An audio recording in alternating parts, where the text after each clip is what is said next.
Vamos a terminar hoy este primer ciclo sobre las relaciones, pues presentando lo que podría llamarse una introducción a la teoría de los fundamentos de la relación.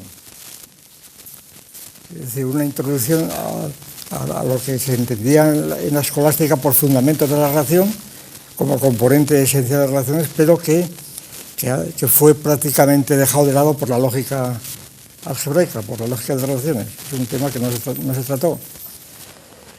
Y entonces el proceso va a ser tratar de demostrar cómo este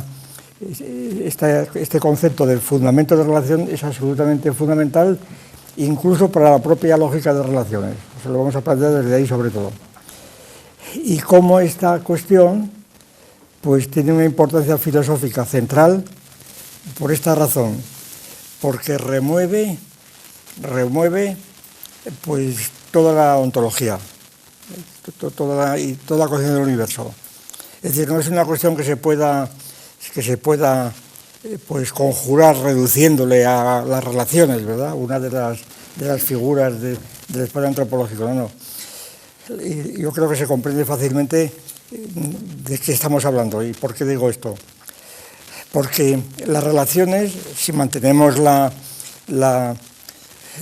perspectiva del otro día, si las relaciones fueron introducidas por Aristóteles, porque así fue, en función de su concepción pluralista del universo y sustancialista, es decir, el aristotelismo, yo creo que esa ha sido su significación histórica, ¿no?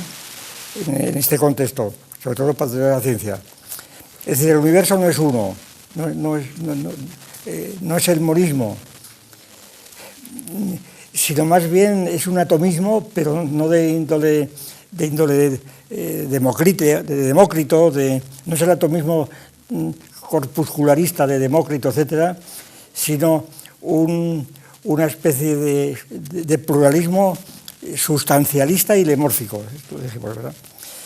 Y entonces, este sustancialismo y lemórfico, el hecho de que la realidad está compuesta de sustancias para Aristóteles es la forma primera de ser.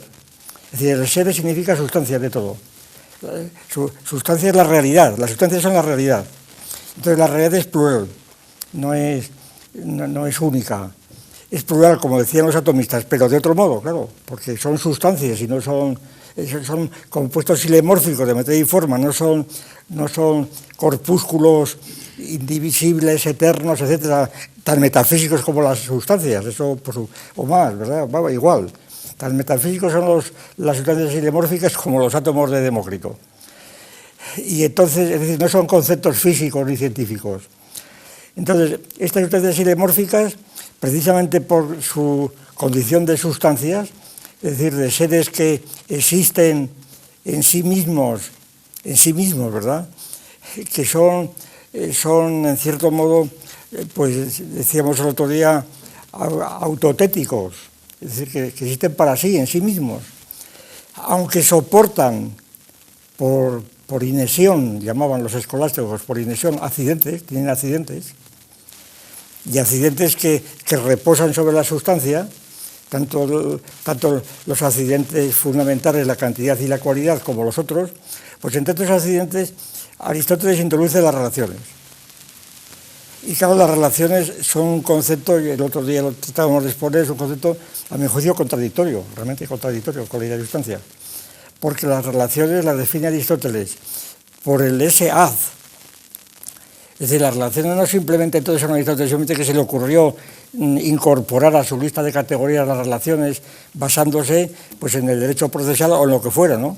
Es que las relaciones tienen un ese-in, es decir, se apoyan en la sustancia, igual que la cantidad o la cualidad, o el hábito, pero además tienen ese-haz, que quiere decir que su ser está íntegramente dirigido a las demás cosas, a otras cosas distintas de él. Y esto es lo que no casa con el ese-in. Es decir, si tienen ese-in, ¿cómo pueden tener ese?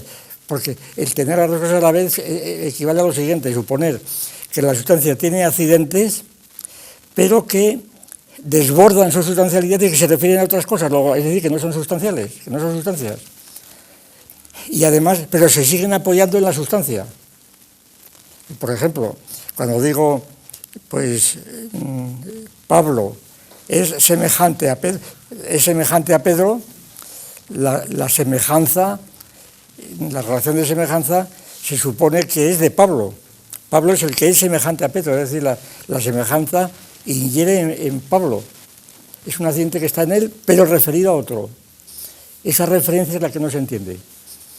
Y esta contradicción, a mi juicio, que está dentro de la propia idea de sustancia de Aristóteles, pues como por otra parte es la que explica toda la ordenación del universo en Aristóteles. Digo esto porque esto no ocurre ya con el cristianismo, se enmascara el problema. La razón es la siguiente: el universo compuesto, un universo compuesto de sustancias, pues sin relaciones, sería caótico, puesto que Dios no las ha creado, bueno, el acto puro no las ha creado, simplemente las mueve sin conocerlo, y entonces habría que introducir una teleología entre las sustancias que Aristóteles no conoce. Bueno, sí admite una teleología, pero aquello es completamente metafórico, ¿verdad? Es decir, los astros son eternos, están eternamente girando, y entonces no se comprende cómo a partir de las sustancias y sin relaciones puede hablarse del universo como una unidad, como una totalidad armónica. Son las relaciones las que le confieren esta unidad, pero estas relaciones están sin explicar. Esa es la cuestión. Y digo que este asunto de Aristóteles, el cristianismo, el creacionismo, lo encubre porque estas sustancias han sido creadas por Dios. Al haber sido creadas por Dios, aunque sigan siendo sustancias, y lo son, sin embargo, pues el orden viene dado por Dios. El orden está garantizado, diríamos, por Dios, providente, omnisciente, etc. Y por tanto, la unidad del universo queda salvada precisamente por la causa final, que es Dios, como causa final, la quinta vía. Quiere decir que y en todas las relaciones, pues, se pueden atribuir a la propia mente de Dios. Dios es el que establece las relaciones a su modo, ¿verdad? Las relaciones las establece Dios, por tanto las relaciones vienen de fuera, se sobreañaden a las sustancias. Todo esto es muy confuso, como vemos, absolutamente es metafísica completa, pero confusa, ¿no? Y entonces lo que ocurriría es que estas relaciones pues tienden a ser puestas pues como seres secundarios. Ya lo decía Aristóteles y lo repite constantemente en los escolásticos. La relación tiene un ens debilísimo, tiene un ser debilísimo, es un ser muy débil. Tan débil que la mayor parte de los escolásticos, aunque no lo reconozcan, porque el único credo, como decíamos, es el dogma de la Trinidad, ¿verdad? El dogma de la Trinidad, que había sido criticado o puesto en duda por muchos escolásticos, condenado. Gilberto de la Porrée, me parece que el otro día yo lo confundía era porretano, pues con Guillermo de Champo, eso era por la G que era Gilberto de la Porrée, que era un famoso teólogo de la escuela de Chartres, que precisamente pues puso en duda las relaciones en Dios. Dios no podía tener relaciones porque si tenía tres personas, no tenía relación. Entonces las relaciones no existían en Dios, como seres reales, serían entes de razón de los teólogos. Todo esto fue condenado en el Concilio de Reims, siglo XII, y entonces pues nada, desde entonces ya venía de antemano, pero desde entonces, me parece que lo decíamos el otro día, es una constante en toda la escolástica, copiosísima, durante siglos y siglos, ¿verdad? Las disputaciones sobre las relaciones, el tratado de relación de los escolásticos, pues, eso yo tengo en la cabeza porque he tenido los textos ahí a la vista estos días, pues los de Domingo de Soto, Cosme de Lerma, Arriaga, Suárez, quizá el más importante, ¿verdad? Losada, en fin, multitud de escolásticos que tratan ampliamente esta cuestión, y todos ellos, a pesar de que están en una perspectiva puramente filosófica, siempre citan varias veces y la ponen como referencia el dogma de la Santísima Trinidad. Y entonces, pero la tendencia de todos estos escolásticos, yo creo, y esto lo digo para confirmar que la interpretación que está haciendo no es gratuita, que por lo menos tiene esta base, tienden a considerar las relaciones como un ser debilísimo y muchos de ellos como un ser de razón, una entidad de razón, un ente de razón, no es un ente real. La relación, precisamente porque conciben o se dan cuenta que la realidad de relaciones va en contra de la sustancia. Esa es la cuestión. Entonces, esta realidad de las relaciones, claro, pues es lo que se discute. Se da por hecha, pero cuando se llega al momento de establecer qué consiste la realidad, pues no se dice lo que es, se supone que está dada, pero y aquí se plantea la cuestión de los fundamentos. Aquí es donde los escolásticos plantean la cuestión del fundamento. Entonces, se podría reducir a este punto. Cómo de una sustancia que en principio existe en sí y para sí, diríamos, bueno, para sí no, porque esto lo dirá Hegel, existe en sí, no para sí por la relación, precisamente. Pues eso es lo que es contradictorio, ¿verdad? Las sustancias que existen en sí, ¿por qué tienen relaciones? ¿Por qué admiten relaciones? Es decir, la conexión entre la sustancia y esas relaciones a otro es el fundamento de las relaciones. ¿Dónde está el fundamento de la relación? Y claro, aquí las discusiones de los escolásticos es total, ¿no? Ya digo, ya lo hemos citado me parece, pero lo repetimos ahora para seguir el esquema general. Las relaciones, digo, una de las escuelas, yo creo, más constante de la escolástica, aunque a su vez con muchas interpretaciones, es la de los connotatores, que hemos visto varias veces. Y les vuelvo a poner el ejemplo porque luego lo interpretaremos. La relación de semejanza entre Pedro y Pablo. Pedro y Pablo son semejantes en que son blancos. Bien. Pues entonces Platón y Aristóteles, o Sócrates y Platón, son blancos, sin entrar en cuestiones raciales, ¿verdad? Son atenienses blancos, es decir, no son fenicios ni negros. Entonces, ¿en qué consiste esa semejanza? La semejanza está si decimos Sócrates y Platón, está en Sócrates. Sócrates es semejante. Ya está, y este tesis de Aristóteles central, que la inherencia está en el antecedente de relación, en el codominio, diríamos después, esa circunstancia ya queda pues en discusión, queda en absoluta fragilidad en las relaciones simétricas, porque si Pedro es semejante a Pablo, pues Pablo es semejante a Pedro.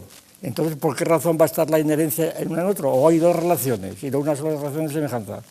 Tendría que haber, y habría dos relaciones de semejanza. Entonces, respuesta de los connotatores. Pues no, ¿en qué consiste? ¿Cuál es el fundamento eso? ¿Cuál es el fundamento de la relación de semejanza en blanco de Pedro y Pablo? Pues el fundamento, dicen los connotatores, es el predicado blanco. Es decir, que Pedro o Sócrates es blanco, y entonces este blanco connota al blanco del otro, de Pedro o de Pablo, no me acuerdo, de Platón, ¿verdad? El blanco del uno connota al otro. Ahora, ¿qué es connotar? Ahí está la cuestión. Cada uno entiende por connotar lo que le parece. La opinión más extremada es la nominalista, el idealismo de las relaciones. Connotar es lo connota la mente, la razón. La razón ve que Pedro es blanco, y entonces blanco pues lo refiere al blanco de Pedro, connotación, y entonces esta connotación pues es la relación. Pero la relación esa es la razón, entonces, no es real. Esto es el asunto. Entonces, para resolver el problema, bueno, luego lo replantearemos esto mismo, la idea de fundamento, cuando terminemos esta exposición del desarrollo de las relaciones. Las relaciones, pues, remueven, como es natural, sobre todo si se suponen reales y verdaderas, presuponen toda la teoría general del universo. Es decir, ¿cuál es el orden del universo? ¿Cuál es la realidad del universo? Sobre todo las relaciones verdaderas, las relaciones reales. Porque lo que primero estamos discutiendo es que la idea de relación sea algo común a las relaciones de razón y a las reales, que era una tesis también muy extendida entre los escolásticos. Es decir, la idea de relación es generalísima y es común a las relaciones de razón y a las reales, porque todas son relaciones. La relación de semejanza será de razón, será una connotación, pero la relación de filiación ya es real. De filiación, hablando ya no de la Santísima Trinidad, del Padre y el Hijo, sino de la relación real de zoológica o humana, ¿verdad? O antropológica. Es una relación real, no es de razón. Entonces, ¿en qué consiste esa realidad de esas relaciones? Se dice, hombre, es que la relación es como el eslabón que une las cosas, muchas veces. La relación es el eslabón que une las sustancias, por semejanza a los eslabones de una cadena. Pero es que los eslabones no son relaciones. Esa es la cuestión. Los eslabones que están unidos en la cadena no están unidos por una relación, están unidos por razones físicas, de contacto. Bueno, cada cual explicaría a su modo, ¿verdad? Dentro de la física de los escolásticos o de la química o de la teoría de los metales o lo que fuera. Es distinto. Es decir, nosotros hablamos en general de conexiones, las diferentes relaciones. Los eslabones de la cadena tienen conexión, pero no tienen relación. La relación es otra cosa distinta. Entre otras cosas porque precisamente por su génesis o su estirpe aristotélica, las relaciones se establecen entre términos que de algún modo tienen que ser independientes entre sí, porque si no, claro, se desvirtúa totalmente la idea de relación originaria. Los términos de relación tienen que ser independientes.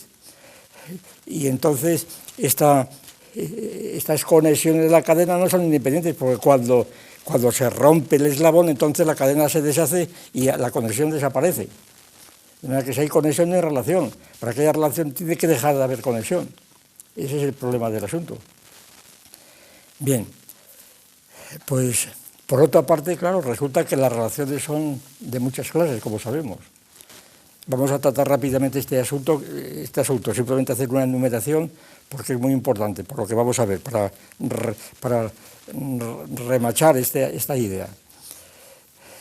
Las relaciones son, por una parte, relaciones materiales. Pues qué sé yo, las relaciones materiales, como puedan ser, pues las relaciones estas que dijimos el otro día, la relación pi, ¿verdad? Es una relación geométrica, la razón que hay entre el perímetro y el diámetro es una razón geométrica, que es material, tiene la materia geométrica. La relación, pues qué sé yo, relaciones termodinámicas, relaciones gravitatorias, en fin, son relaciones todo esto materiales, físicas, químicas, económicas, también pusimos otros ejemplos, cosmológicas, son relaciones materiales. Bien, pero además se habla de relaciones formales, y ese es el asunto. ¿Qué conexión hay o qué tienen que ver unas con otras? Relaciones formales son las relaciones que estudia la lógica, porque la lógica son las relaciones lógicas, diríamos. La lógica no estudia como tal ni la gravitación, ni las curvas de demanda económicas, ni la constante de Hubble, etcétera, que son relaciones, no estudia nada de esto. Entonces, ¿qué estudia la lógica? ¿Qué son las formas o fórmulas que estudia la lógica? Pues todo el mundo lo sabe. Pues es, por ejemplo, la forma transitiva o intransitiva, una relación es transitiva o intransitiva, una relación es reflexiva o irreflexiva, o no reflexiva, y así sucesivamente, ¿no? Una relación es conexa o no es conexa. Entonces, estas formas son formas de las relaciones, pero ¿por qué no son, en qué se diferencian de las formas materiales, o de las relaciones materiales? Ya dijimos que hay muchas formas de tratar de responder al asunto. La más inmediata, la más a mano, es la distinción entre el eje sintáctico y el eje semántico. Decir, pues es que las llamadas relaciones formales son sintácticas, es decir, XRI y RX, cambia la sintaxis, los términos son lo mismo, mientras que las otras relaciones materiales son semánticas, tienen un contenido semántico. Y esa semántica puede ser geométrica, cosmológica, económica, etcétera, etcétera. Biológica, bien. Claro, la cuestión aquí es que la distinción de semántica y sintáctica o sintaxis en este punto se aplica muy mal porque es tanto como suponer que las relaciones lógicas no tienen contenido semántico, que son puramente sintácticas.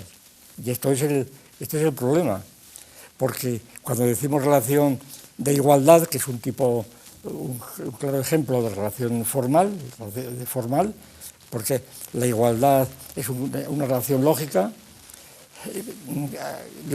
la igualdad pues es una relación que reúne otras propiedades de relaciones, simetría, transitividad, reflexividad, pero la igualdad tiene su semántica propia, todo el mundo entiende lo que es la igualdad, más o menos. Es decir, por ejemplo, en el sentido político, la isonomía, la igualdad política, la igualdad de los ciudadanos, libertad e igualdad, es decir, la igualdad tiene sentido. Precisamente se dice, hombre, no tiene ningún sentido porque hay que dar el parámetro. Cuando se dice Ministerio de Igualdad, hay que decir el parámetro, ¿no? ¿Igualdad en qué? Igualdad en talla, en volumen, en inteligencia, en derechos, ¿en qué? Hay que dar la talla, si no tiene sentido.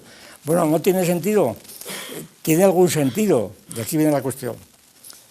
A mi juicio, el criterio más afinado para distinguir lo que llamamos relaciones formales y relaciones materiales es pues decir que las relaciones formales, que propiamente no son relaciones, Hombre, esto parece exagerado. Bueno, pues entonces añadiríamos, no son relaciones categoriales, sino que son relaciones sin categoremáticas, haciendo uso del famoso concepto estoico, de origen estoico, pero que luego lo desarrolló ampliamente los escolásticos, precisamente Alberto de Sajonia, Albertus Parvus, que se llamaba Proposición del Magnus, ¿verdad? Y entonces los conceptos incategoremáticos. ¿Qué son conceptos incategoremáticos en este punto? Pues son conceptos que no significan por sí, pero consignifican con otros, que consignifican. Se suelen decir, hay muchos ejemplos, pues por ejemplo, todas las cópulas, sí, o, sí, ¿verdad? Pues no significa nada por sí, pero sin embargo sin ellas no puede funcionar el discurso, es decir, que significan con otros. Es decir, el ser sintácticos no quiere decir que no sean semánticas en absoluto, tienen una cierta semántica. Entonces son conceptos incategoremáticos, de muchos tipos, claro. Y entonces las relaciones que llamamos formales serían relaciones incompletas que necesitan completar para tener sentido, para adquirir sentido, porque si no son indeterminadas, diríamos, son relaciones indeterminadas. Es decir, cuando yo digo relación de igualdad, tengo que añadir inmediatamente parámetros, ¿verdad? Por ejemplo, el peso, pero claro, el peso ya es un concepto físico. O la talla, pues es un concepto métrico, geométrico, y así sucesivamente. Es decir, que figura, igualdad en figura, pues la figura que era uno de los criterios para definir al individuo escolástico también, pues la figura también es un concepto ya estético y geométrico, claro, y cromático, estético, vamos, en el sentido de Baumgarten, ¿no? Es un concepto ya estético. Una forma, es una gestalt, es una forma. La figura de un individuo, pues se ve intuitivamente, se dice, intuitivamente es que captas la gestalt, el conjunto de la forma entera. Es decir, que esta entera de la gestalt era imposible, había que recurrir a Baumgarten, es un concepto estético. Claro, la gestalt resucitó este concepto estético, ¿no? Que hoy día se ha vuelto a poner de moda otra vez, pues con el premio último Príncipe de Asturias, el Ricciolati, el de las células espejo, ¿no? Es decir, cuando vemos animales y hombres, cuando vemos a otro, inmediatamente se activan las células espejos y lo imitamos. Es decir, imitamos no un detalle, sino que vemos la totalidad del asunto, ¿no? Y esa imitación es la clave, pues, de muchísimas cosas. Bien, luego, claro, la interpretación que hacen de las células espejo ya lo dejamos a otra parte porque eso es otro cantar, como es natural. Bien, entonces la idea de las relaciones formales las interpretamos así, como relaciones que son pues sin categoremáticas y que por tanto que tienen que estar unidas necesariamente a un contenido material. Un ejemplo que muchas veces hemos analizado y que es importantísimo en toda la teoría de funciones es la idea de característica de una función.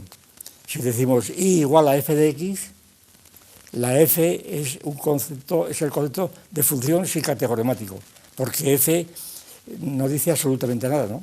Es función de f. Y incluso cuando en lugar de x y y, que son conceptos completamente determinados, ponemos variables que sean numéricos. Si decimos y, siendo y una variable numérica, por ejemplo, s función de 6 función de 12, claro, y no decimos cuál es la función, en este caso es mitad, pues la función, la característica está sin determinar. Entonces la característica es sin categorimático. En una función, la característica de la función es el componente sin categorimático, pero que tiene que estar determinado categorialmente también, como doble, como triple, porque ya el doble o triple, etcétera, ya es un género material de relaciones, que era el primero que distinguían los escolásticos, según dijimos el otro día. Bien, pues ahora pues replanteamos el asunto de la siguiente manera. Bueno, por de pronto, tenemos ya, bueno, suponemos ya, vamos, esto habría que detallarlo mucho más, pero ya hicimos el otro día una exposición general.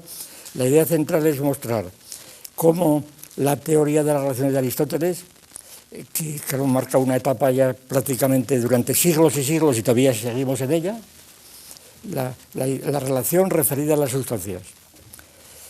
Cómo esta doctrina de las relaciones pues va evolucionando, como hemos dicho, y entonces con los escolásticos sobre todo, que la tratan de un modo, vamos, desarrollándola de un modo, bueno, aquel parrafito de Aristóteles pues se convierte en páginas y páginas como natural, aunque no sea más que de modo externo de definir la cosa. Entonces las relaciones, claro, pues la lógica de relaciones, como decimos, la gran novedad, yo creo, una de las grandes novedades de la lógica moderna es haber roto el yugo del antecedente. Es decir, de suponer que las relaciones están en el sujeto, que ingieren en él, porque eso es tanto como quitar el sujeto. Y esto es muy probable que tuviera mucho que ver con esto, la teoría de la gravitación de Newton, por esta razón.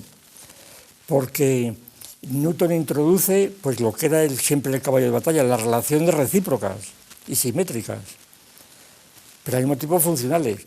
Es decir, la tercera ley de Newton, el principio de acción, esa es la cuestión, la acción de la reacción, que eran conceptos escolásticos. La acción tenía como correlato la pasión,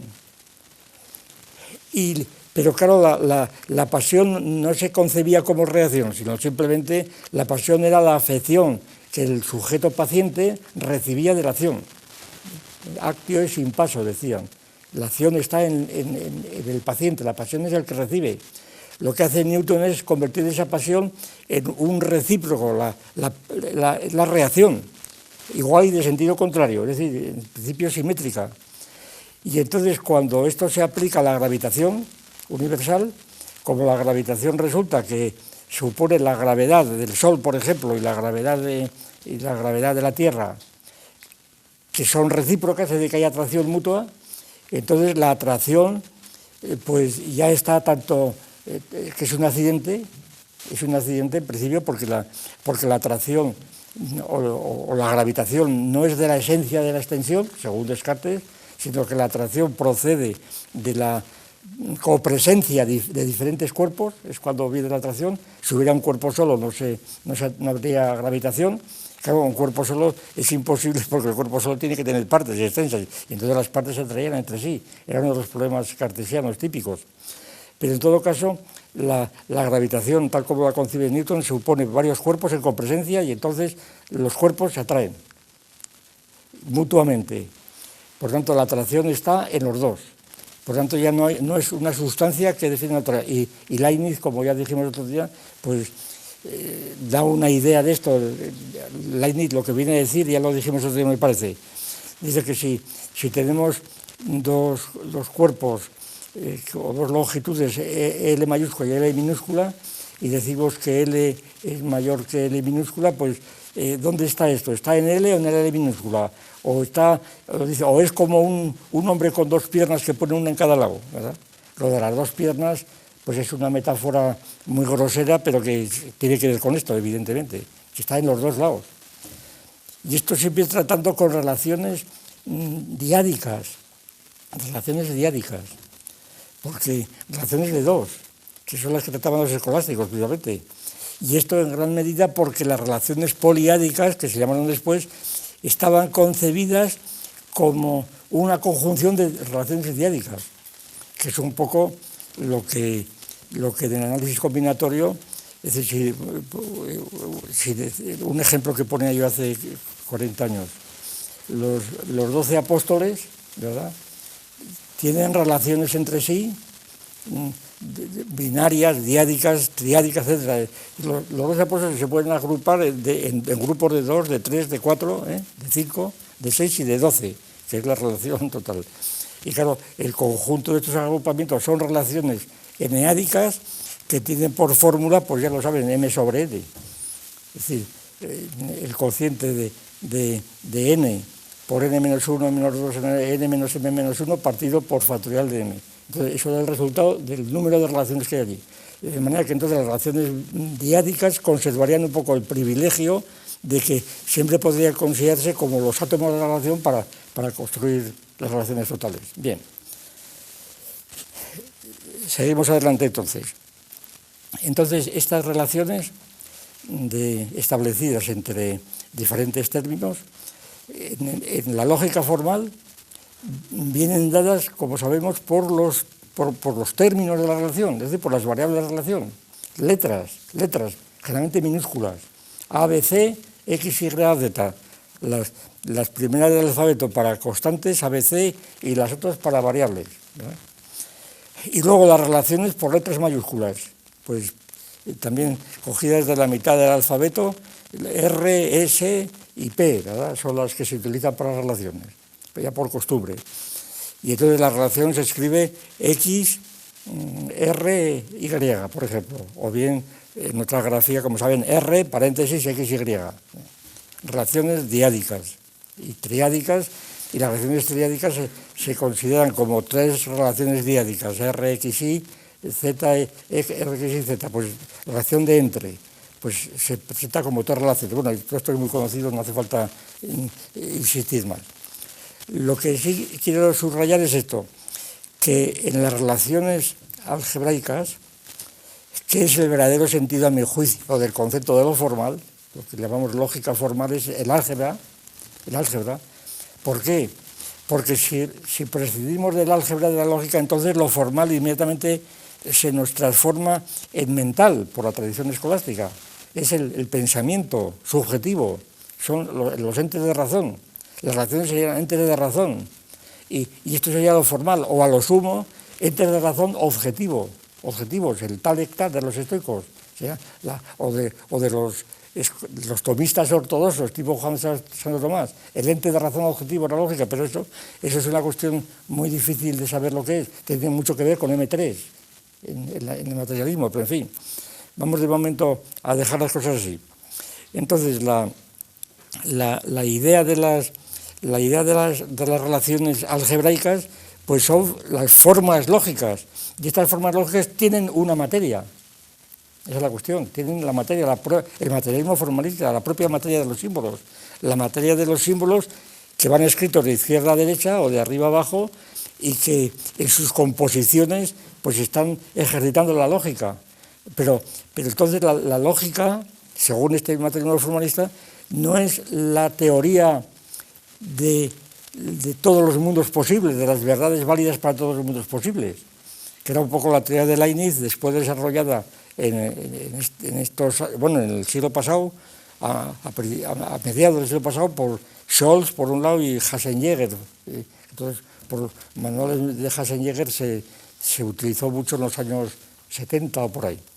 Pues aquí la concepción de la lógica que tienen estos señores es esta: la lógica es la ciencia que estudia las formas válidas para todo el mundo posible, la ciencia del mundo antes de la creación. Claro, difícilmente puede encontrarse idea más metafísica que esta. Es decir, bueno, esto es el punto de vista divino, ¿verdad? Es la lógica de Dios. Dios, antes de la creación, lo primero que tiene son las relaciones lógicas. Y esto se llama racionalismo, que la cosa también tiene bemoles, ¿ya? Llamar esto racionalismo o intelectualismo, no es nada, es una frase como otras cualquiera. Es una cosa gremial, es decir, la lógica está por encima de todo lo demás, lo envuelve todo, es un metalenguaje de todos los demás lenguajes, eso se ha dicho 40 veces. Desde el punto de vista materialismo formalista, ¿qué ocurre?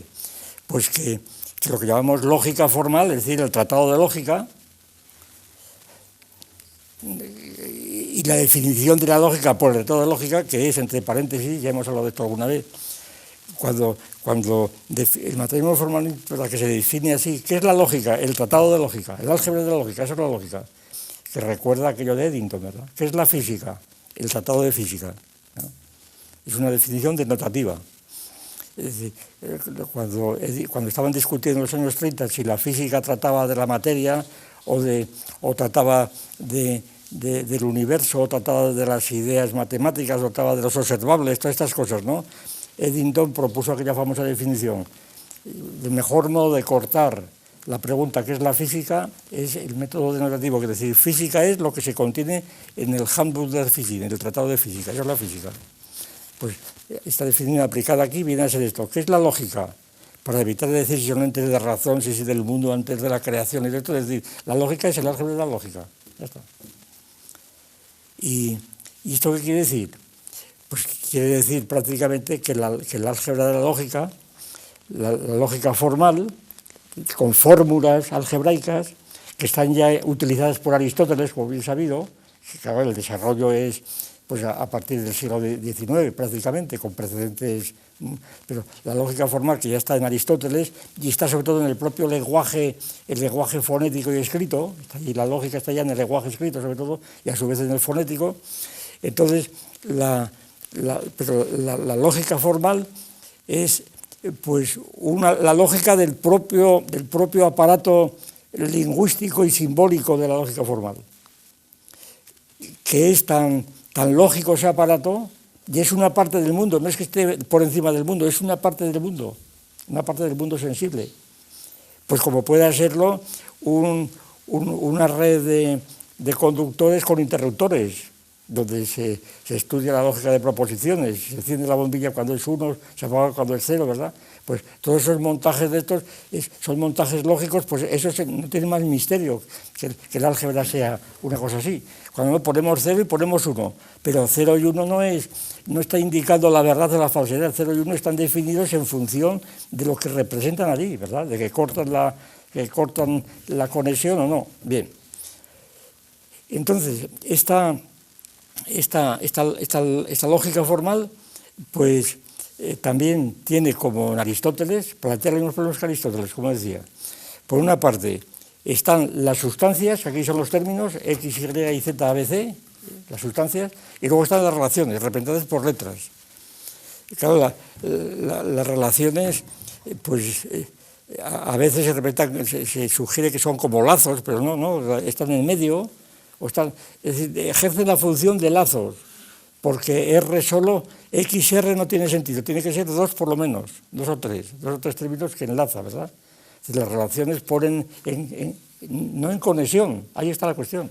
En conexión tipográfica sí, pero una conexión que no es la conexión de la cadena, porque yo puedo quitar un término y sustituirlo por otro, ¿claro? Y así estoy haciendo constantemente. De manera que entonces el propio ejercicio tipográfico de la álgebra de relaciones ya es un ejercicio en donde los términos son términos y desempeñan en función de términos de relaciones porque son sustituibles, como veremos. Bien. Entonces, ¿qué ocurre?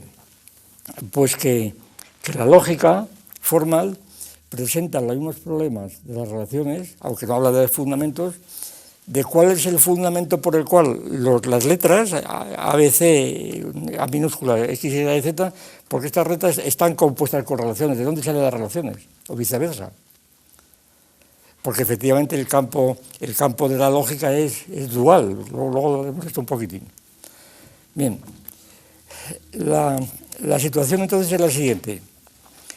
Que los problemas que se plantearon con la sustancia de Aristóteles se replantean de nuevo con las letras minúsculas y las mayúsculas. Es decir, ¿cuál es la conexión, si hay alguna, entre esas letras y las relaciones? Es decir, son puras convenciones, hay XRA, simplemente convenciones artificiosas. Sí, son artificiosas, pero luego tienen una fuerza que una cadena, un encadenamiento de teoremas lógicos es tan fuerte como uno matemático, está ahí, no se puede hacer de otra manera. Es decir, hay unas relaciones internas objetivas necesarias, en la lógica formal como en las matemáticas, por eso se parece tanto una cosa a la otra. Bien, el problema de Aristóteles era lo siguiente, era pues el siguiente, que la sustancia, y este es el problema que a mí me parece que es el más importante hoy día para la teoría de relaciones y para el materialismo también, que las sustancias del universo, las sustancias eran independientes unas de otras, estaban ahí eternamente girando, pero no eran continuas, eran discretas, es decir, estaban separadas unas de otras. Es decir, como estaban los átomos de Demócrito, de vez en cuando incidían, chocaban, pero las sustancias estaban distintas como el Sol y los planetas, cada uno estaba en su órbita girando, ¿verdad? O en su esfera, estaban girando en su órbita. Y eran distintas y separadas, pero esto planteaba la cuestión del vacío. ¿Separadas por qué? Por el vacío. Pero claro, Aristóteles niega el vacío. Tengo aquí un texto de Aristóteles, que es el esencial. Sobre esto vamos a hablar un poquitín, porque esto es de gran interés, sobre todo porque aquí planteamos la conexión de la teoría de relaciones con la cosmología y demás. Dice Aristóteles en la física, libro cuarto, 6, 213a. El texto es mucho más largo, pero he puesto aquí una frase solo. Dice, pero los hombres vulgares, dice Aristóteles, está hablando del vacío, ¿qué es el vacío, no? Y dice, los hombres vulgares entienden por vacío una extensión en la que no se encuentra ningún cuerpo sensible. Una extensión donde no se ve nada, ¿verdad? Que es la idea de vacío de Parménides. Es la idea de apariencia fala de Parménides, que muchas veces hemos comentado, que consiste no en que se nos aparece algo que no existe, sino que se nos presenta como no existente algo que existe. Es la idea que hemos llamado muchas veces en el libro de televisión Aprecio y Verdad. Yo manejé mucho este concepto porque es un concepto de apariencia aleática, le llamo yo allí, porque históricamente es obligado decirlo así, además de justicia, por decirlo así. Es decir, para Parménides el ser toca con el ser, todo está lleno de ser, ¿verdad? Todo está lleno de ser. El ser es pleno, continuo, dice Parménides una famosa frase, el ente toca con el ente, es decir, no hay discontinuidad, el ente es continuo. Y entonces, esta continuidad quiere decir que como vemos de hecho vacíos, miramos al cielo y vemos vacíos enormes de la Tierra a la Luna, de la Luna al Sol, vemos vacíos enormes, entonces la respuesta de Parménides es, esto es una apariencia.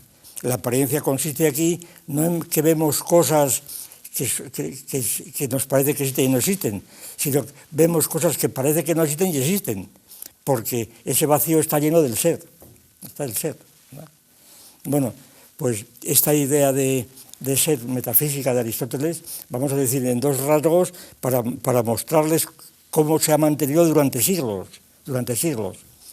Pues nada menos que hasta Maxwell y hasta Einstein. Es decir, es una cosa impresionante la presencia de esta idea de apariencia aleática. Bueno, dice Aristóteles entonces, pero los hombres vulgares entienden por vacío una extensión en la que no se encuentra ningún cuerpo sensible.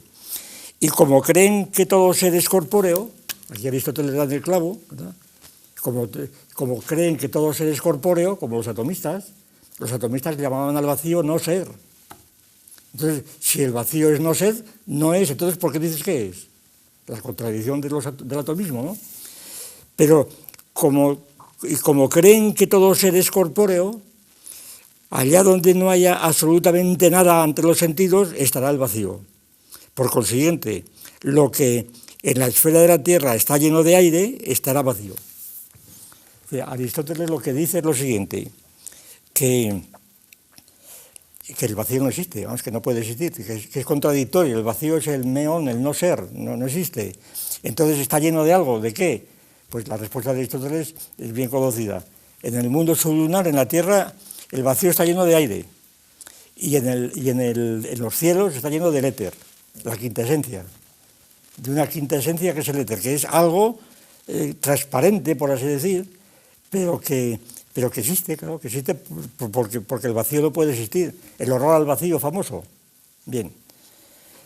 Entonces, claro, esta idea del vacío, como es bien sabido, pues fue un caballo de batalla en el siglo XVI y XVII, cuando Torricelli y Pascal, el barómetro, cuando descubrieron el vacío, dice, ya se ha descubierto el vacío contra Aristóteles, o menos digan, no digan ustedes bobadas, ¿verdad? Lo que descubrió Torricelli y Pascal fue el vacío atmosférico, el vacío de aire. El vacío de aire. Pero el problema del vacío sería exactamente igual. Porque realmente habíamos sacado el aire de la campana neumática, pero aquello que había era el no ser, o era algo.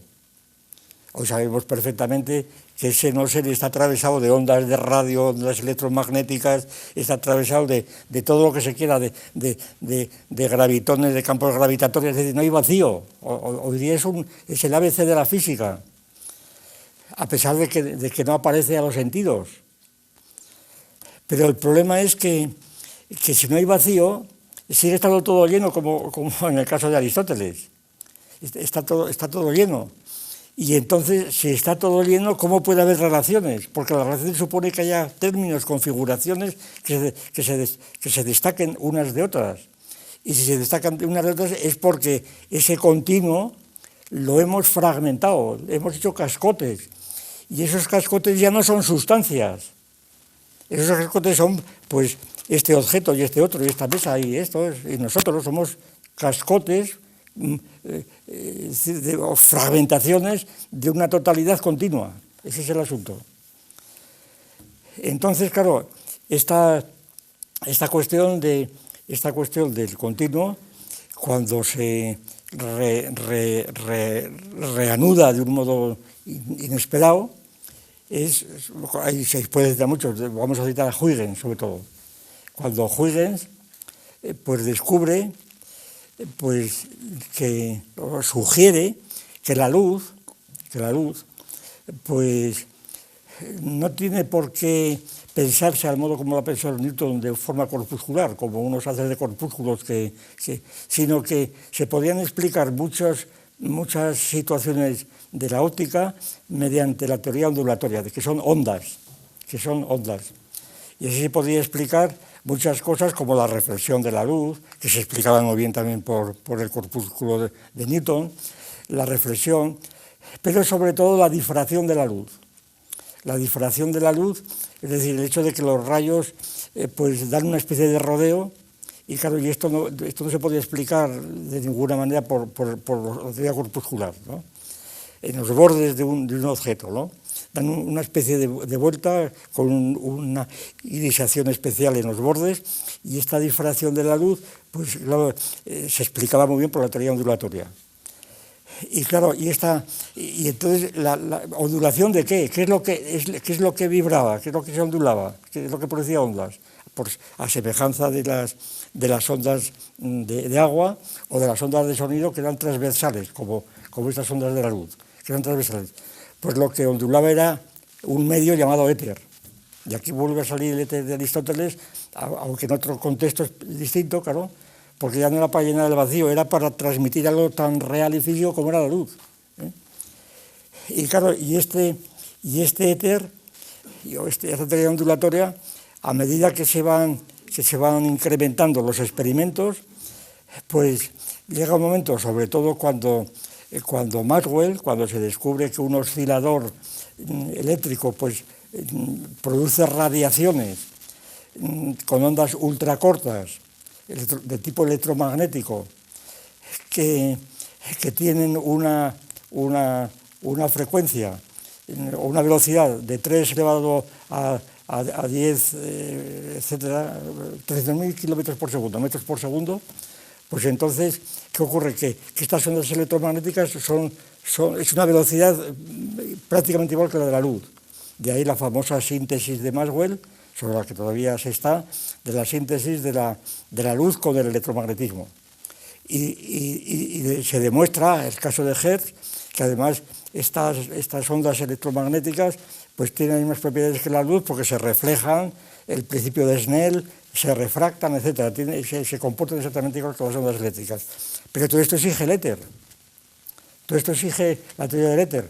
Y además un éter todavía para más INRI, que ya no es como el éter de Aristóteles, que es una entidad, pues no se sabe cómo se lo imaginará uno, ¿verdad? Pero el éter ya empieza a darse ciertas propiedades ya totalmente admitidas durante décadas por los físicos, desde los años 90 del siglo XIX hasta muchas décadas después, porque luego las discusiones con Einstein pues, tampoco es que supusiera un corte, y además ahí tampoco zanjó el asunto, como bien sabido. Es decir, la cuestión es que este éter tenía que ser, tenía que concebirse como una entidad corpórea, diríamos M1, pero no corpórea porque no se veía, porque era un cuerpo, era imponderable, no pesaba, no se podía pesar.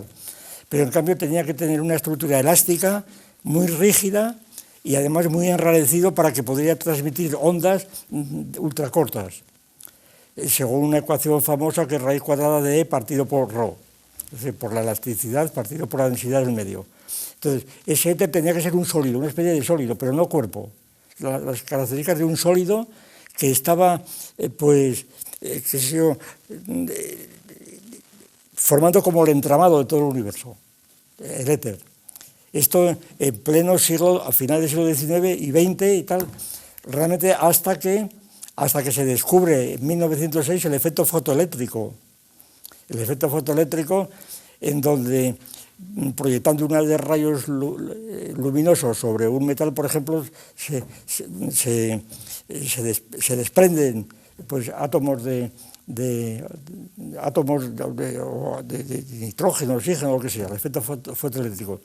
Y entonces, esto no se explicaba más que por la teoría corpuscular. Y entonces es cuando Einstein pues, amplía el concepto que había unos años antes introducido Planck de los cuanta y lo aplica a la luz y aparecen los fotones. Es decir, se restaura de algún modo la teoría corpuscular. El éter, claro, el éter con la teoría corpuscular no hace tanta falta porque en el vacío puede propagarse los corpúsculos, es un poco lo que pensaba Newton.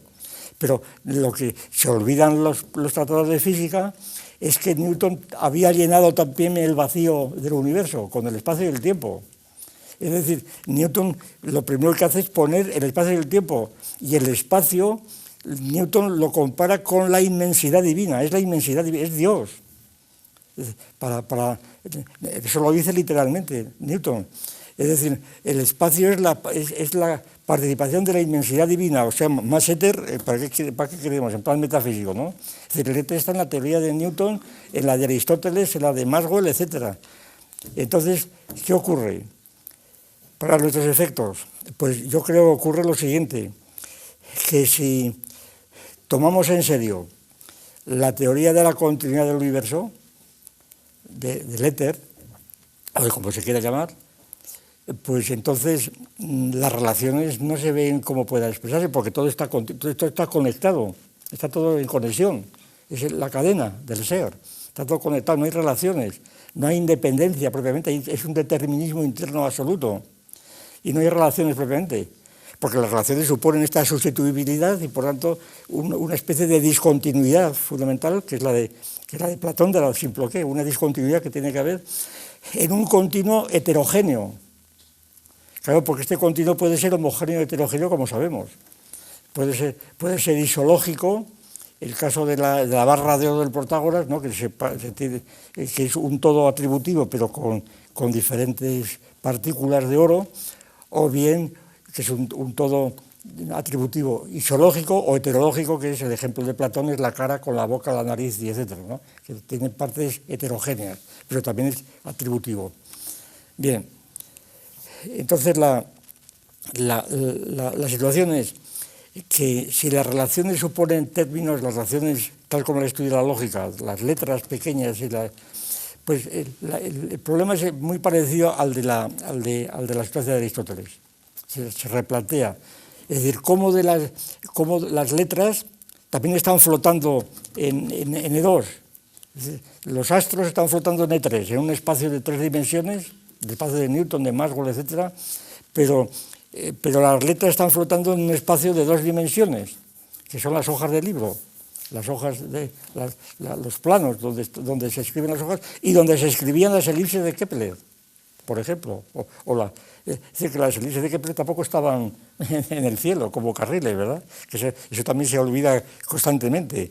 Es que Kepler, bueno, primero Eudosio y demás descubrieron las órbitas de los planetas, las órbitas redondas de los planetas, circulares. Pero primero que eran esferas cristalinas, como saben, y esas esferas en ellas estaban engarzadas los planetas y los astros. Claro, esas esferas sí que es una invención, eso sí que es un ente de razón completamente, esas esferas no están por ningún lado, ¿no? Pero tampoco las órbitas, como carriles, tampoco están, y tampoco en el cielo pueden estar porque pasa el tiempo y los astros nunca pueden describir esferas, sino espirales, por lo menos. Es decir, entonces las órbitas circulares es la proyección en un plano, es la proyección en un plano, y como las elipses, es la proyección en un plano, son los dibujos del plano, allí es donde está la astronomía, está en el plano, no está en la realidad. Y entonces, pues, ahí está, ¿en qué realidad? Claro, cuando se trabaja con una ontología, pues dualista, lo real y lo ideal, sujeto y objeto, entonces si no están en la realidad, en el objeto están en el sujeto. Para el materialismo filosófico la situación es distinta porque hay 3 géneros de materialidad y puede estar en una, en otra. Es decir, que la situación se amplía notablemente en ese sentido. Bien, pues a lo que voy es a lo siguiente, que entonces resulta que las relaciones suponen términos independientes y estos términos, si damos por bueno que hay una continuidad previa de las cosas, si no total, si por lo menos en grandes áreas o grandes dominios de la realidad, entonces que hemos tenido que romper en fragmentos o en cascotes esto para allí sacar los términos. Un ejemplo que se me ocurre, y que estos cascotes se independizan a través de la lógica de clases, precisamente, procedentes de la sustituibilidad de unos términos por otros. El concepto de variable. Un ejemplo plástico, yo creo que es muy intuitivo, pero no por lo menos real. Me acuerdo de los famosos monstruos, centauros, que los indios, los aztecas y demás encontraban, veían a los jinetes españoles. ¿No? Cuando llegaban Hernán Cortés creía que era un monstruo, una especie de centauro, y por eso se aterrorizaban. ¿Qué veían esta forma del jinete y el caballo como una sola unidad, verdad? Allí no había relación, allí había eslabón, ellos lo veían como una totalidad de un bloque, ¿verdad? Era un bloque. Y no había relación entre el jinete y el caballo, era lo mismo. Cuando aparecen las relaciones, cuando empiezan a matar a los jinetes, a disociar aquello, a hacer los fragmentos, y entonces el jinete se sube al caballo, o se baja, o se pone otro en su lugar, entonces empieza a haber relaciones de hombres con jinetes. Antes no había relaciones. Esa es la idea. Pues entonces lo que estaría ocurriendo aquí es que ese supuesto continuo, llámese éter, llame como se llame, pues entonces tiene que fragmentarse, y entonces de esta fragmentación resultan precisamente los términos del mundo sensible, del mundo que vemos. Es decir, los astros, en la Tierra, pues los montes, yo qué sé, las plantas, los animales, sobre todo los animales, los hombres, es decir, las diferentes figuras que se mueven y que cambian de combinaciones y de posiciones, y ahí aparecen las relaciones. Y entonces, ¿y qué son las relaciones? Ese es el asunto. Bien, ¿qué son entonces las relaciones? Puesto que no son eslabones, Pues que suponemos que no son eslabones. ¿Y cuál es el fundamento de esas relaciones? Bien, para ir ya un poco redondeando este asunto. La idea de estas relaciones, claro, supone, como digo, que en el supuesto bloque sin fragmentar, pues ha habido unas fracturas, unas roturas, unas separaciones, en donde las partes se repiten, o no se repiten, y por lo tanto se convierten en elementos de una clase. Se convierten en elementos de una clase. Y entonces, claro, las relaciones pues, pueden empezar a ser pues, múltiples y se pueden dar una serie de rasgos esenciales de las relaciones formales. Rápidamente. Primero, por ejemplo, el principio de campo campal, el principio de campo dual. Es decir, las relaciones es una estructura dual de campo. La dualidad consiste en términos y relaciones, sencillamente términos y relaciones. ¿Qué quiere decir esta dualidad? Pues que en principio es postulada desde el punto de vista algebraico, hay dos cosas, pues un poco como se hace en geometría proyectiva de dualidad de rectas y puntos, ¿verdad? Porque hay rectas y puntos. ¿Qué ocurre? Pues que podemos tomar el punto de vista de los puntos, es decir, la recta es una colineación de puntos y el punto es una intersección de infinitas rectas. De manera, y los teoremas se pueden expresar en términos de puntos, en términos de rectas, y hay coincidencia, aunque aparentemente son muy distintos. El teorema de Pascal o de Bianchon, etc. Es decir, estas dualidades de la geometría proyectiva pues, se repiten aquí también con términos y relaciones. Dicho de otro modo, que la lógica de relaciones formal se puede expresar extensionalmente, que es lo que hizo Russell, principalmente extensionalmente, es decir, que es una relación, el conjunto de los pares ternas, etcétera, que la realizan. Por ejemplo, ¿qué es una relación, qué es la relación par? Pues es el conjunto de todos los pares de números tales que n es igual a 2x, ¿verdad? Y entonces, pues eso es la definición de la relación por los pares que contiene. ¿Y qué son los apóstoles? Para poner un ejemplo, pues es el conjunto de todas las agrupaciones de 2, 3, 4, 5, 6, entre 12 elementos, que son estos. Entonces, esas son las relaciones entre los apóstoles. Es decir, una definición extensional, o bien una definición intensional, que es el concepto mismo de relación. Y claro, ahí es muy difícil definir, pero es evidente que la definición extensional presupone siempre una intencional. Si yo digo par es porque además de los pares, o si digo apóstol, además de Pedro, Pablo, etcétera, estoy pensando en algo común, como puede ser discípulo de Cristo o lo que fuera, ¿no? Una idea común a todos, que también puede ser una relación, no puede dejar de serlo. Bien, en todo caso, la estructura dual de la relación es una estructura absolutamente universal a todas las relaciones. Y después, pues las que hemos dicho, ¿no? Todas las estructuras que hemos dicho anteriormente. Entonces, la idea de fundamento de relación, para ir ya redondeando este asunto, la idea de fundamento de relación tiene como razón de ser la necesidad de explicar el paso de los términos que flotan en el vacío del papel o en el vacío real, ¿verdad? Puesto que el vacío del papel, la página en blanco, está llena de signos discretos, si fuera todo sería un borrón, no veríamos nada, signos discretos, y entonces de esos signos discretos, ¿cómo resultan las relaciones?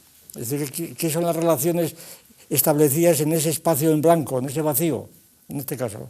Igual pasa con los dominios reales, gravitatorio, electromagnético, lo que fuera, biológico, etc. Pues la idea viene a ser esta, que la independencia de los términos se establece mediante las clases. Por tanto, que no es una independencia tanto física como lógica, que es una independencia que es lógica objetiva porque son las clases las que están funcionando allí. Es la clase. La clase de los términos, por ejemplo, en álgebra, la clase está formada por los que tienen la forma de la X. Es decir, todas las menciones del signo patrón X o del signo patrón A. Todas las AES que aparecen pertenecen a una clase que es el signo patrón A, la morfología de la A, o de la B, o de la C, o de la Z.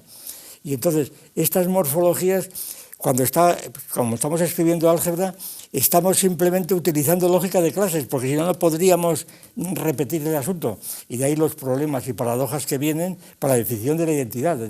Cuando decimos X igual a X, X igual a X, ¿qué es lo que enlaza la igualdad?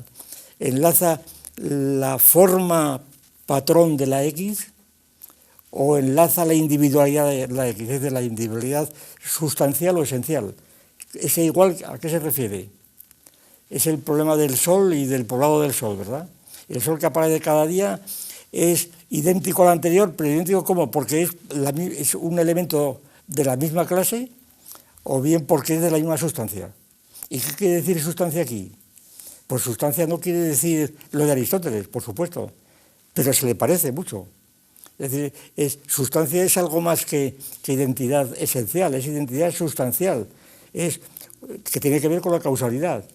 Es los mismos elementos, si suponemos que los términos se pueden dividir a su vez, tienen las mismas partículas, esos elementos. Y es el barco de Teseo, para poner otro ejemplo, porque esto es otro capítulo que por sí solo, vamos, te pierdes y te metes por allí, simplemente para decir por dónde voy. Entonces resulta que las relaciones supondrían términos dados en M1, para hablar ya en estos términos, en M1, corpóreos, por tanto. ¿Y por qué corpóreos? ¿Cuál es el privilegio de los términos corpóreos frente a los incorpóreos, como el éter o el aire, aunque sean M1 también? Pues yo creo que esta es una cuestión estrictamente gnoseológica, que ya muchas veces la hemos citado. No porque tenga un privilegio ontológico, en principio, no porque los cuerpos sean más realidades que el éter incorpóreo, por ejemplo, o que los espíritus, ¿verdad? O que la inmensidad de Dios. No porque tengan más entidad, más peso ontológico, por decirlo así, sino porque tienen más peso gnoseológico. Es decir, porque los sujetos operatorios, concebidos como sujetos corpóreos necesariamente, es decir, no como mentes, sino como cuerpos que manejan las manos y los músculos y la laringe, etcétera, los sujetos operatorios, es decir, no las operaciones escolásticas o kantianas, las operaciones del entendimiento puro, que eso es pura metafísica también. Las operaciones con las cosas, de juntar, separar, de encajar, etcétera. Lo que llamamos operaciones, lo que se llaman operaciones. Sumar, restar, etcétera. Entonces, pues cuando decimos las operaciones de suma y resta, cuando dice Kant, por ejemplo, no es que el 12, la adición es una operación intelectual porque el entendimiento va agregando a cada una cosa en el tiempo, bueno, en el tiempo, en el espacio. Y además, lo que el entendimiento agrega es una repetición imaginativa de lo que se ha hecho antes con la mano. El entendimiento por sí no ha hecho nada. Es decir, de la experiencia secular de juntar piedrecillas y de ir aprendiendo a sumar, etcétera, piedrecillas, en los ábacos y tal, pues de ahí viene el entendimiento que te imaginas aquello, pero no te lo hubieras imaginado si antes no lo hubieras visto. Es decir, que entonces el origen de la adición está en la composición de esas piedrecillas del ábaco o de cabezas de ganado, de lo que fuera, ¿no? Ahí están las operaciones pues manuales. Y entonces estas operaciones manuales necesitan cuerpos, porque sin cuerpos no hay operaciones manuales. Y esos cuerpos están configurados, esos cuerpos tienen que ser discretos, están configurados discretamente, pues como cabezas de ganado, como árboles, como piedras de ábacos, como personas, son cuerpos diferenciados, finitos, claro, que se pueden tomar como unidades o no, homogéneas, heterogéneas, que se pueden suponer divididas en átomos, todo lo que se quiera, pero estas unidades corpóreas, con estas se puede hacer operaciones hasta que se pueda. Cuando llega al límite de los nanómetros o todavía más, entonces ya no se pueden operar. Se operan a través de aparatos corpóreos operables que se supone que están interviniendo en las magnitudes nanométricas, pero que directamente no las puedes operar. Es decir, que entonces el privilegio del cuerpo, yo creo que no es lógico, es que nosotros tenemos contacto científico, cognitivo con el universo a través de los cuerpos, porque somos cuerpos exclusivamente. Y si no fuera a través de los cuerpos no tendríamos nada. Entonces, hablar de entendimiento es simplemente algo superfluo y que estorba completamente la situación, porque el entendimiento está en lo propio que ejercitas, no que haya una sustancia espiritual, etcétera, que no hace más que duplicar el mundo. Y entonces el privilegio es el privilegio, pero de aquí sale una consecuencia extraordinaria, que si los cuerpos son M1, en nuestra alternativa, el sujeto que hace eso es M2. El sujeto que recorta, que organiza los cuerpos es M2. Es decir, el sujeto operatorio, que naturalmente tiene autologismos, tiene memoria, etcétera, es el sujeto operatorio, que es un cuerpo.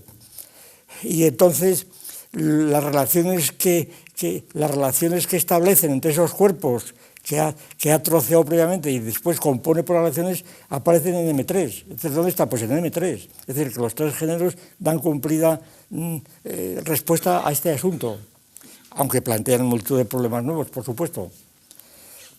Total, que en esta cuestión, la cuestión del fundamento de las relaciones, ¿en qué consisten, cuáles son las razones de que estas relaciones aparezcan en M3, ¿verdad?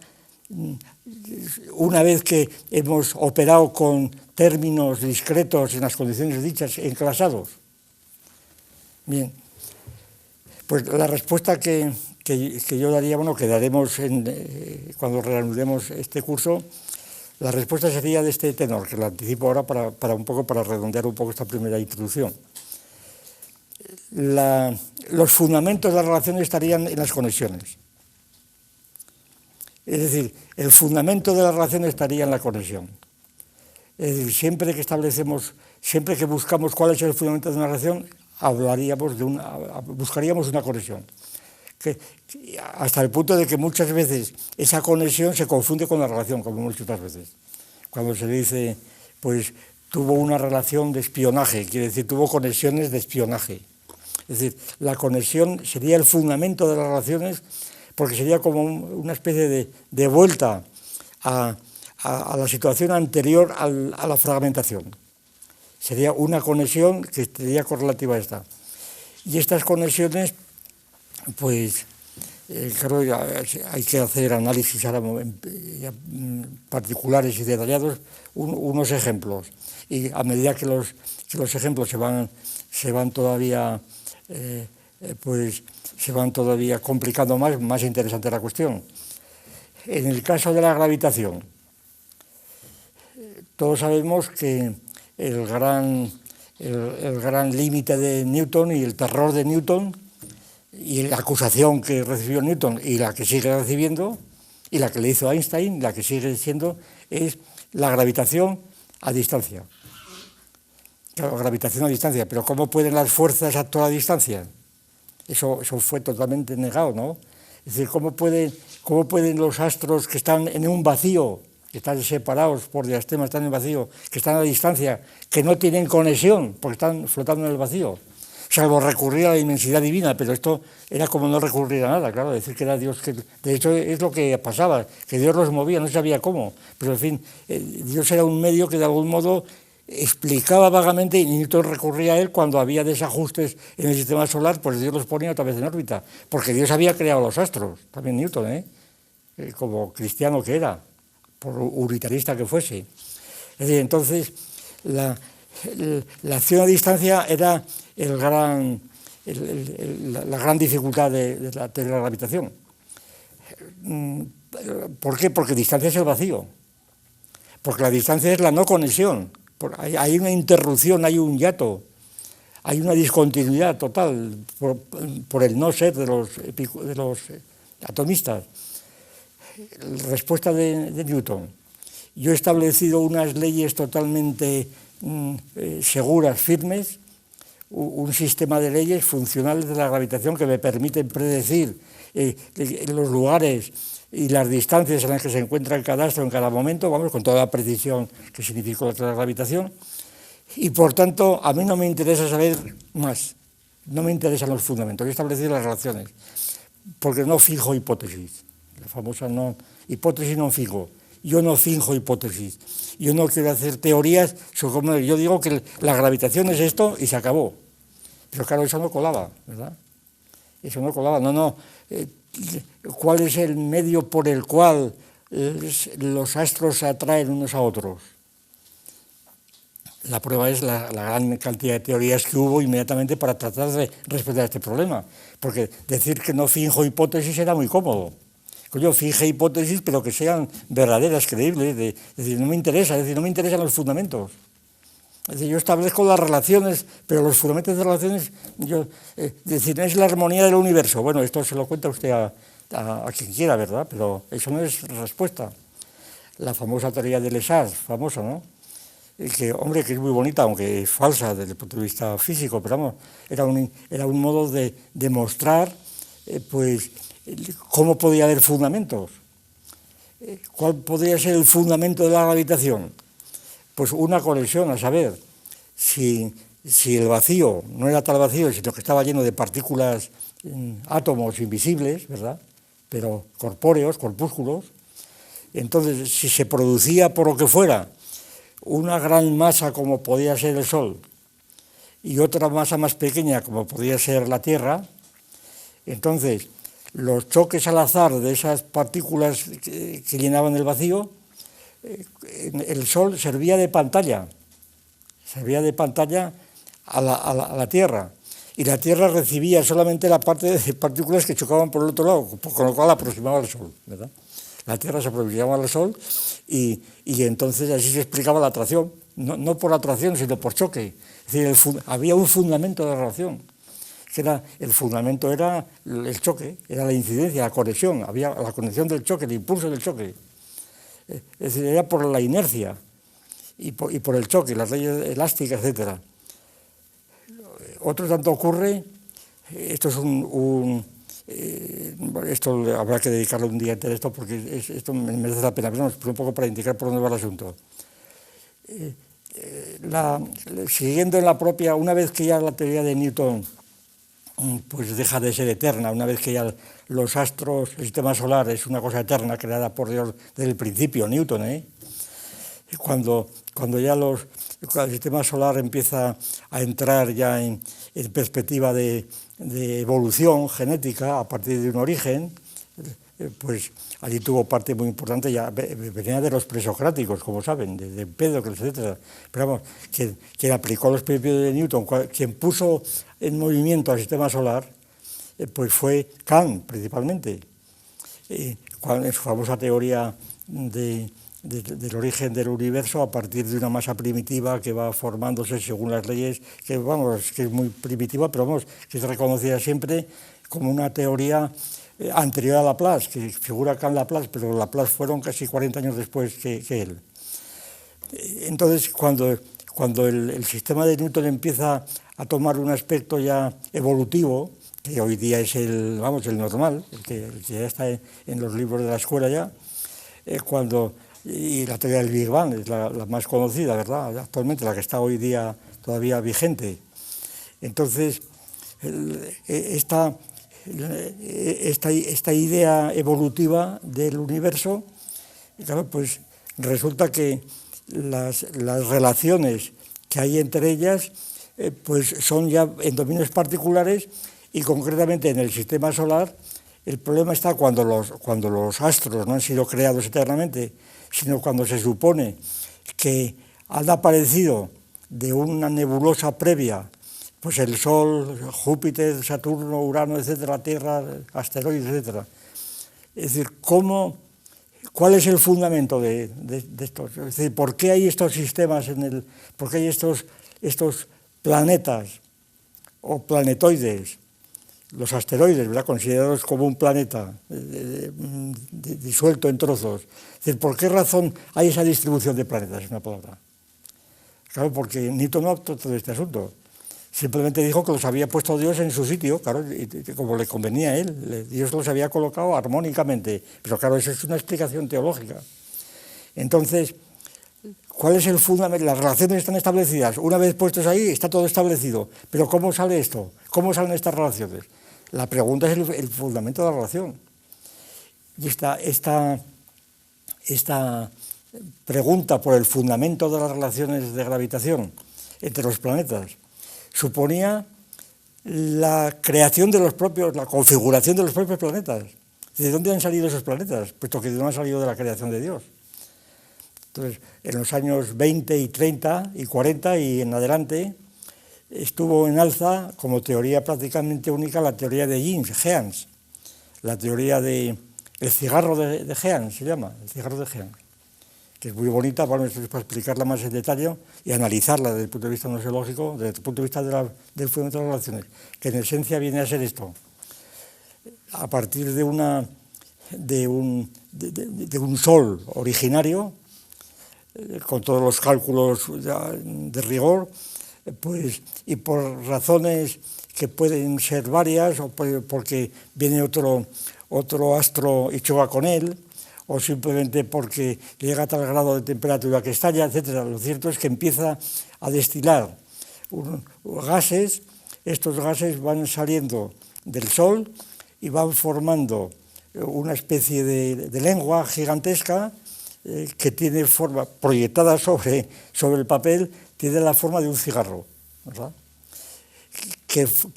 De forma, y esto explicaría, por ejemplo, por las relaciones fundamentales de la ley de Kepler, por qué todos los planetas giran en el plano, etcétera, es decir, cosas que tampoco Kepler explicaba, sino simplemente relaciones de las órbitas en el mismo plano y cosas de ese tipo.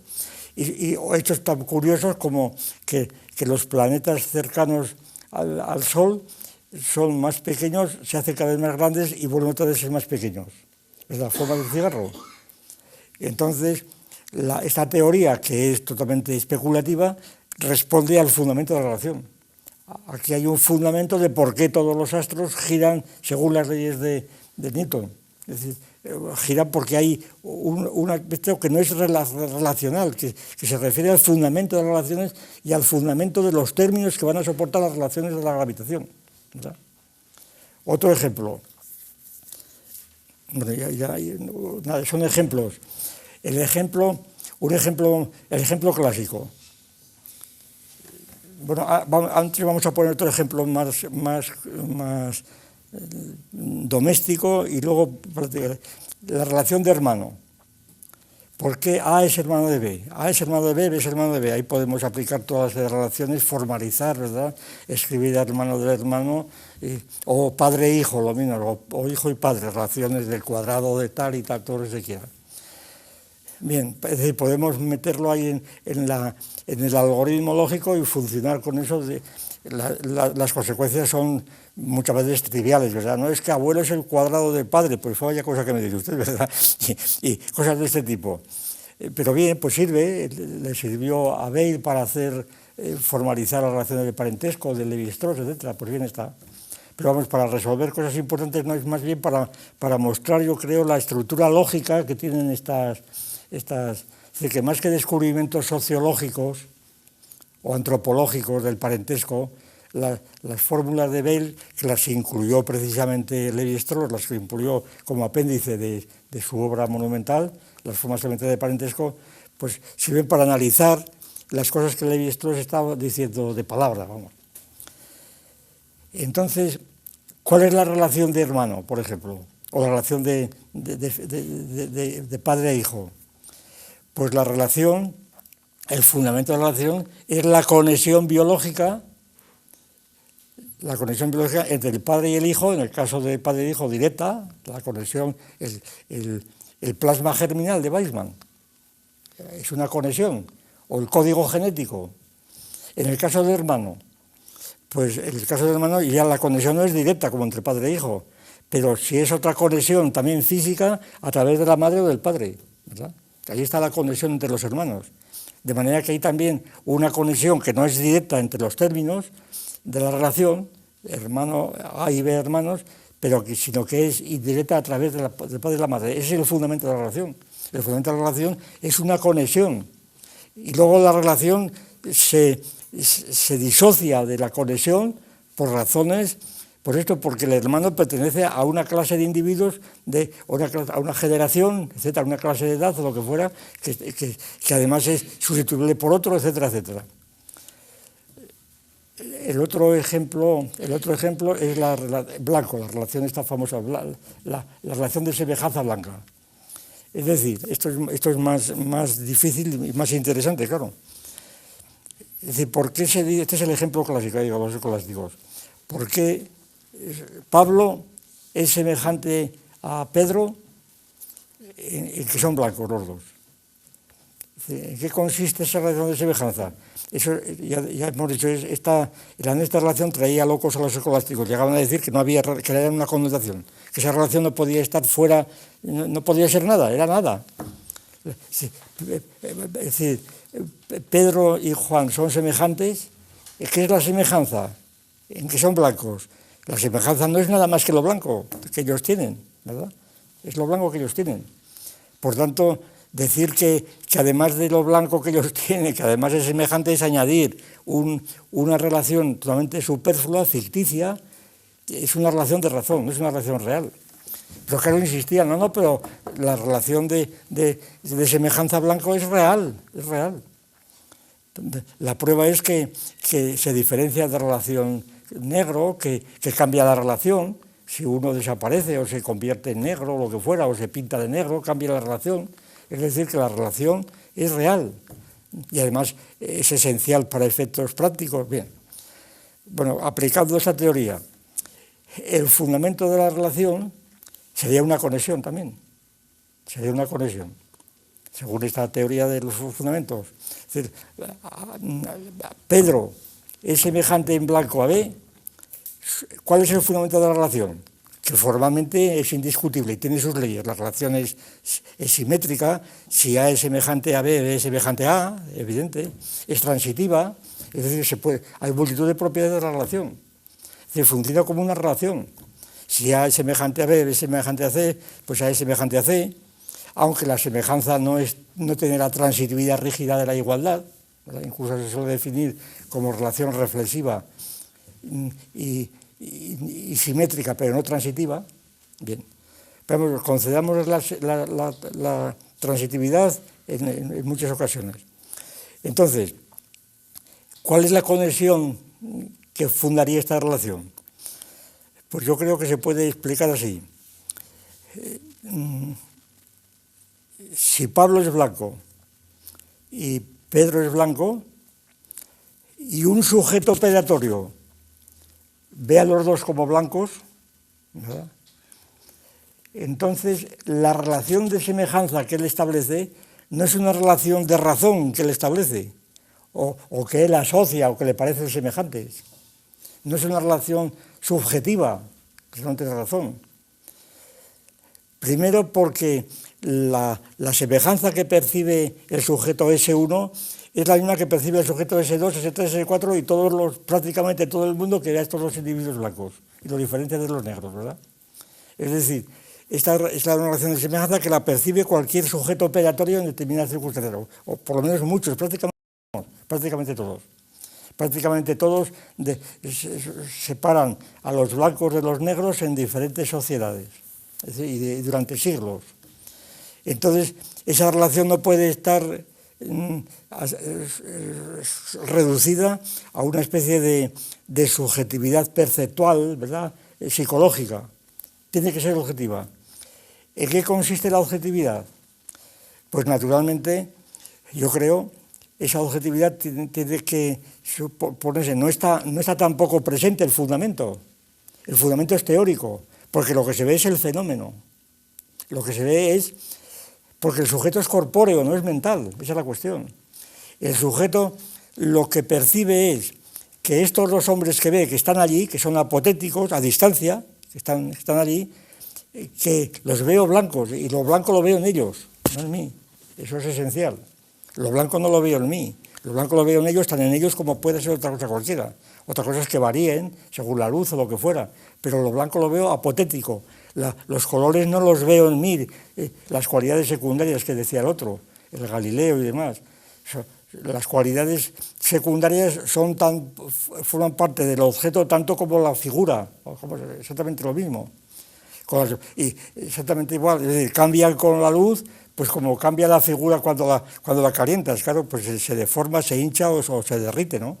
Entre otras cosas que no sea una forma invariable, necesaria.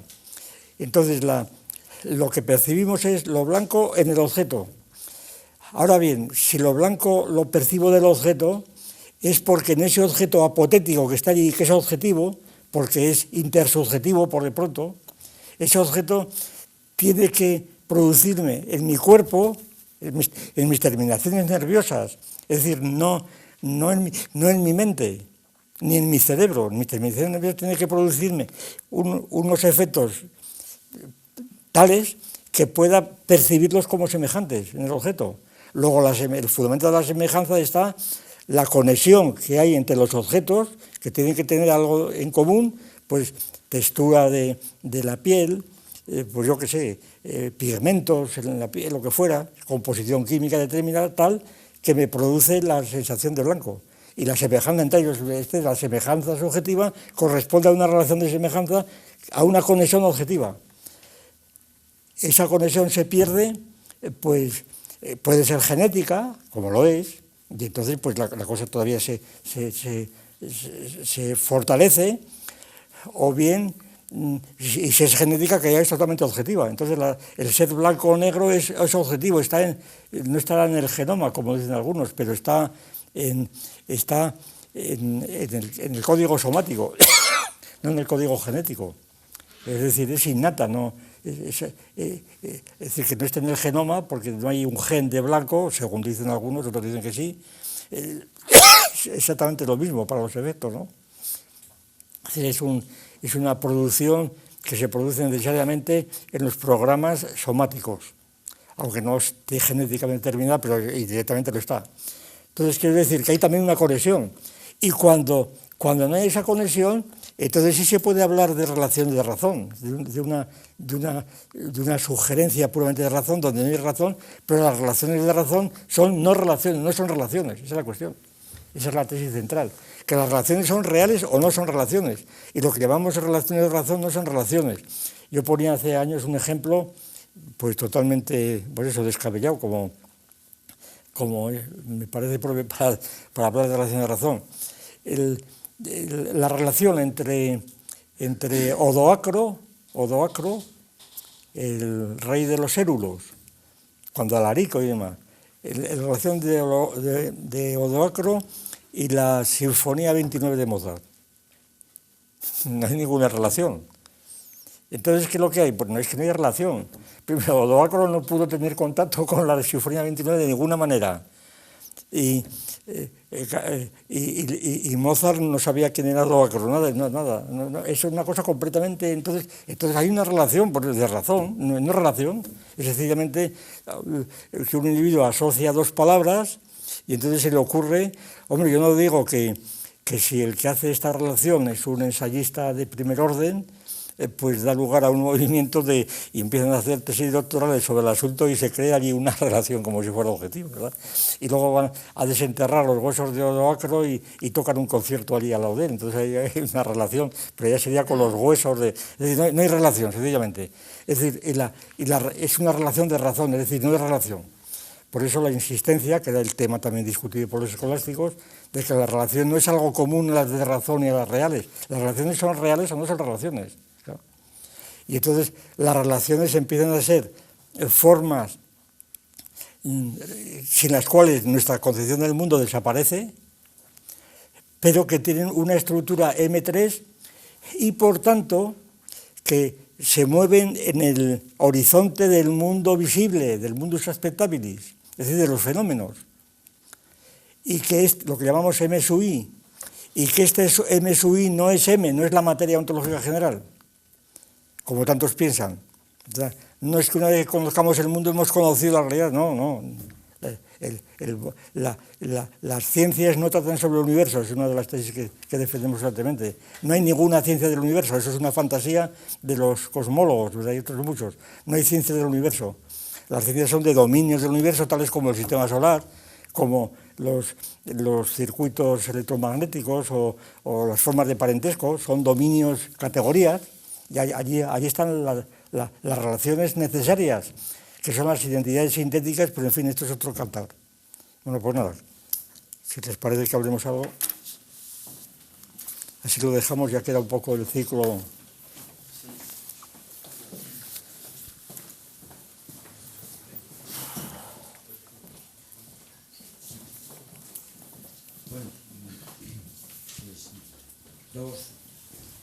Dos cuestiones. Una, sobre todo, la que más me interesa, una pregunta que quiero formularle. Pero antes, según iba usted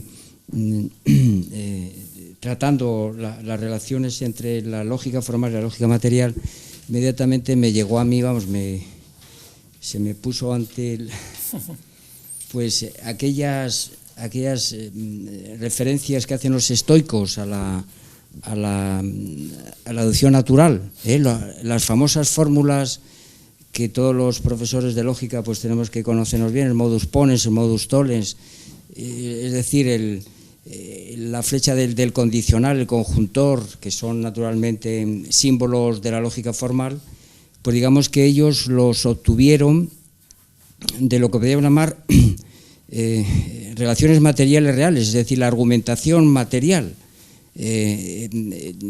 Ellos se saludaban con el puño cerrado precisamente cuando eran capaces de llegar a alguna conclusión, pero por procedimientos de que los razonamientos que utilizaban estaban concatenados de alguna manera. Es decir, si esto que tú afirmas, si de esto se sigue esto otro, ¿no?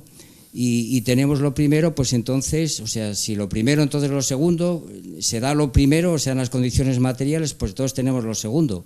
Y lo mismo con el modus tollens, lo primero. Es decir, que ya los estoicos manejaban de alguna manera esta noción de que la lógica formal no es nada sin la lógica material. Vamos, una palabra, que había una conexión. No, es ciertísimo. Sí. Y luego la pregunta que le quería hacer a usted, a propósito del comentario que ha hecho. Perdón, sobre... Esto me recuerda a aquella famosa anécdota de un estoico llamado Esfero con el rey Ptolomeo. Ah. Porque era la fantasía catalética, sí. El puño era la fantasía catalética. Sí. Cuando el rey Esfero le invitó a un banquete y allí le puso fruta y entre ellos una granada de cera. Y entonces Esfero fue y cogió la manzana o naranja de cera y le pegó un mordisco. Y entonces el rey le dijo: tu fantasía catalética te ha traicionado, porque tú no has visto, tú no te has servido para demostrar que esto no era una manzana, sino una bola de cera. Y le respondió Esfero: es que, no me acuerdo cómo era, le respondió Esfero: es que mi fantasía catalética no podía dudar de que la palabra del rey fuera falsa, algo así, como que salió del paso. Daba como una realidad material. Y luego la pregunta que le quería hacer, cuando usted ha puesto como ejemplo la distinción entre corpúsculo y onda, entre Descartes y Huygens, y inmediatamente, pues no sé por qué, a mí me vino a la memoria inmediatamente aquel trabajo suyo del basilisco número 1, la noción de conceptos conjugados, sí, ¿verdad? Y yo le quería preguntar si acaso aquello que usted nos presentó hace ya fíjese qué años, ¿no? Era el número 1 del basilisco primera época, entre los ejemplos que puso usted de posibles conceptos conjugados, pues estaba el de corpúsculo onda, y la solución era de Broglie, es decir, que frente a Descartes y Huygens la posición sería de Broglie, y usted lo explicaba a través de lo que llamaba precisamente pues una una relación diamérica, es decir, si Descartes habría reducido las ondas a los corpúsculos y Huygens al revés, pues entonces sí, la relación sería precisamente diamérica, y utilizaba la palabra sinexión como una forma de conexión. Lo que quería preguntarle es si acaso esto último que nos ha sugerido usted de la conexión, ¿no? Precisamente la continuidad, la conexión, la desconexión, si y el sujeto operatorio, si una de las operaciones que tenemos que realizar precisamente para despejar este equívoco entre relaciones y conexión, sea acaso la noción que usted hace ya mucho tiempo utilizó como sinexión. Le agradezco mucho este recuerdo. Es que esto, uno de los capítulos de esto de las relaciones, se titula precisamente Términos y relaciones como conceptos conjugados. ¿Claro? Pero bueno, yo no me acordaba de esto, la verdad. Bueno, sí, estaría funcionando por ahí, pero no me acordaba. Porque servía, la aplicación a los términos y relaciones, esto que hemos puesto hoy, pues servía para establecer las diferentes teorías que sobre el asunto, ¿no? Primero el relacionismo. Las relaciones son independientes de los términos. Las teorías de Renouvier, etc. Luego el nominalismo, lo único que existe son los términos de las relaciones. Luego el justaposicionismo, son los dos, ¿verdad? Y que son metamétricas todas ellas. Y luego las diaméricas, que serían las teorías conjugadas, que es esto. Y sí, efectivamente, totalmente. Por mí, por donde lo miraré. Muy bien, muy bien. Sí. Quería preguntar si el tercer axioma de Newton se podría ver como principio de causa eficiente. Ya. Parece que quedaba eliminada en la exposición que hizo. Sí, no, es causa eficiente la acción. La causa eficiente es la acción. Es decir, la acción era un modo de llamar a la causa eficiente. Es decir, que la causa eficiente no es ni acción, ni pasión, ni causa material, ni formal, ni nada. Es la acción, sí, es eso. Es causa eficiente. Y lo que hace Newton es decir que a una causa eficiente que choca con otra le responde una reacción y que también actúa como causa eficiente. Y entonces, pero eso es un postulado de Newton así por las buenas, claro, pero que se ha incorporado a la física, claro. Muy bien.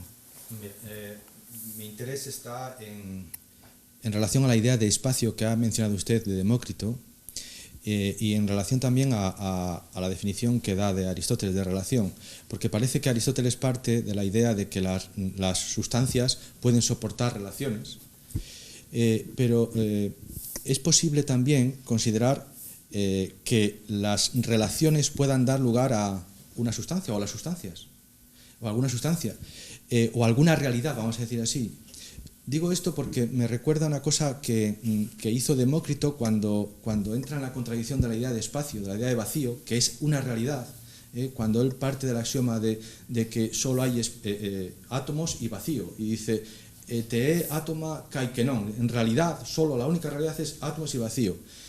Y se sabe que cuando llega un pintor llamado Agatarco a Atenas, pinta una especie de trampantojo para que se escenificase una tragedia o algo así, y Demócrito se interesa por esa realidad que es una perspectiva espacial en donde hay que pintar un espacio que no existe, un espacio vacío, y se supone que es una de las obras, bueno, es una asociación que yo hago, que llama actinografía, de actinos, rayo, ¿verdad? ¿No es posible considerar que la idea de espacio en Demócrito no sea más que un conjunto de relaciones, como la idea que tiene quizá Leibniz? Al contrario, por ejemplo, que la idea que tiene Newton. Si Newton es más bien sustancialista, la idea de espacio, Leibniz es más bien relacional, quizá. Sí, pues podría ser.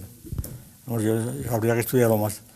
Desde luego, la interpretación habitual del atomismo era del vacío, porque por eso hay varios mundos, porque los átomos están separados y entonces se agrupan en mundos distintos sin comunicación. Todas las discusiones que había en todo el atomismo, si estos mundos no tenían relación entre sí porque había un vacío entre ellos, entonces es como si no existieran. y si tenían contacto ya eran un mundo solo, no eran varios. Es decir, todo eso estaba el vacío funcionando por ahí. E incluso la famosa doctrina del clinamen también supone que los átomos están lloviendo en el vacío, eso lo dice explícitamente pues Lucrecio, por ejemplo. Están los átomos lloviendo en un vacío, sin resistencia, y cuando, por tanto, están separados unos de otros. Y cuando se forma el mundo es cuando uno se desvía al azar y choca con el otro y se forma un torbellino, que por cierto lo del torbellino es una idea de Aristóteles, en el texto que he leído, que no lo tenía un poco más adelante. Cuando Aristóteles, exponiendo ese vacío vulgar, ¿verdad?, dice, entonces, dicen los defensores de los que niegan el vacío, que entonces, ¿cómo se pueden los cuerpos desplazar? Si hay aire, ¿verdad? Porque el aire les impediría el desplazarse.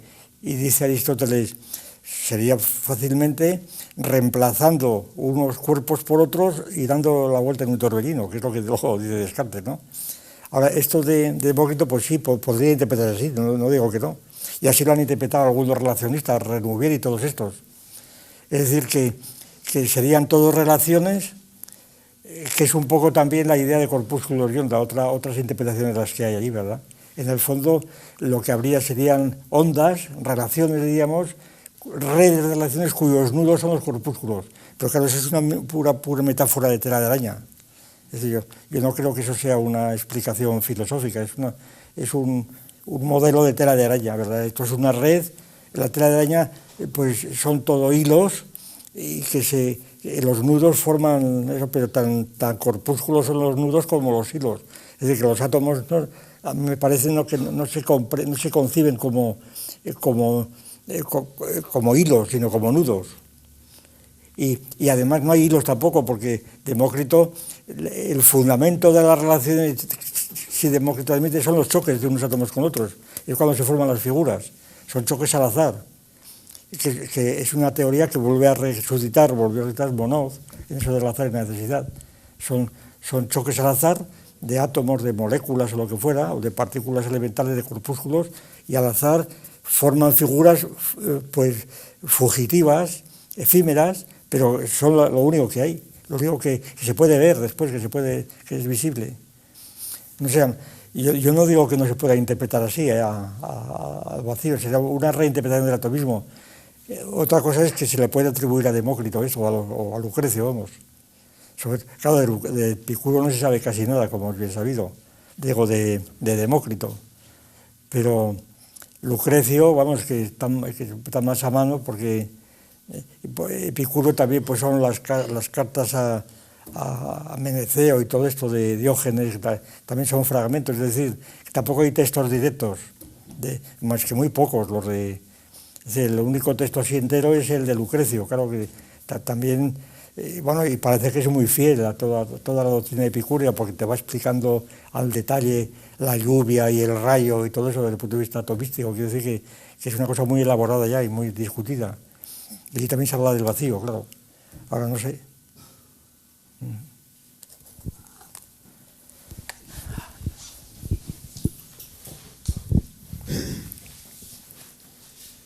Sí, en la cuestión de que aquí más o menos de toda su exposición me parece a mí se ha movido más o menos en el plano del ser, ¿no? Si aquí se incluye o se introduce el plano del deber ser y vemos el aspecto de los fundamentos de la relación en cuanto a la verdad, ¿no? Y a la conexión. ¿Cómo sería aplicada esa idea, la idea de la normatividad o el deber ser? Hombre, lo primero que se me ocurre, pero vamos, no me haga mucho caso, es el deber ser sería la inercia. Es decir, que si un cuerpo se va desplazando en línea recta y tiende a desplazarse, pues hay una especie de conexión con el deber ser. Antes de que llegue al punto A, tiene que llegar, o sea, debe llegar. El deber ser sería el ser en la medida en que impone una norma a la siguiente, y esta norma sería, en este caso, la inercia. Que dice la inercia, pues dice el movimiento circular. O sea, el deber ser, los átomos, los planetas deben girar en torno al Sol. ¿Por qué? Hombre, por la respuesta ya más literal es porque Dios lo mandó así, porque está en el orden divino, las normas divinas, la ley divina, la ley natural es una ley de Dios. Y esa es la explicación de Santo Tomás, vamos, no es que me la invente yo.